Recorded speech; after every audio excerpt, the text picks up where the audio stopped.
आज केन्दुझर आम आदमी पार्टी तरफ केन्दुझर जिलार तथा पौरपालिकार समस्या को नहीं एक 15 दफा दाबी संबलित दाबीपत्र मुख्यमंत्री उद्देश्य जिलापाल को दि जाइए। गत 2 मास मध्य पौरपालिका मध्य डेली मार्केट गांधी छक निकट थिबा पौरपालिका मार्केट समस्या तथा वर्धित होल्डिंग टिकस कमाइबा निमंते जिलापाल को दाबीपत्र दि जाइथिला। किंतु 2 मास बीती जाइथिले मध्य एहार कौनसी समाधान करा जाई नथिला। फल जनसाधारण को साथी रे नहीं आम आदमी पार्टी कार्यकर्ता माने धोबडिया छकठार एक विशाल रैली रे बाहरी गांधी छक होई जिलापाल कार्यालय सम्मुखें विक्षोभ प्रदर्शन करते। आगामी दिन में जदि बीजेपी प्रतिश्रुति देइथिबा कार्यगुड़ी को कार्यकारी न हुए तेबे धारणा दियाजु बोली जिला सभापति मेघन माझी कहिथिले।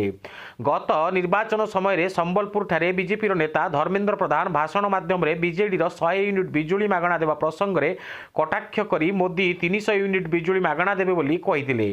किंतु वर्तमान ओडिशार मुख्यमंत्री उपमुख्यमंत्री कनक वर्धन सिंहदेव बिजुली मागणा मिलिबनी बोली विधानसभा कहिथिले। सेहीपरि केन्दुझर स्वास्थ्य व्यवस्था भुशुड़ी पड़िथिबा नेता जयकृष्ण नायक कहिथिले। डीएमएफ माध्यम मागणा उच्चमानर चिकित्सा निमंते दाबी करथिले। शिक्षा व्यवस्था रे सुधार तथा समस्त पदवी पूरण निमंते पाटणा निर्वाचन मंडली सभापति खगेश्वर महंत कहिथिले। निर्माण श्रमिक मानक पई साइकेल तथा जंत्रपाति पुणी जोगाई देबा निमंते लोकसभा सभापति भवानी शंकर महंत दाबी जणाइचंती। राज्यर अन्य जिला मानकरे धान किणा आरंभ होइतिबा सत्ते आम जिले में एपर्यंत चाषी मानकु टोकन दिया जाई नाही।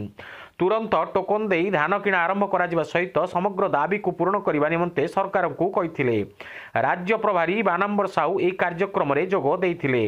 अन्य मानक मध्य दाशरथी महंत, शुभंकर महंत, जैन अबदीन, सुधीर कुमार महंत, दीप्तु महंत, संतोष बारिक, प्रीतिश हेम्ब्रम, चित्तरंजन नायक, बासंती नायक, सनातन नायक प्रमुख जोग देइथिले।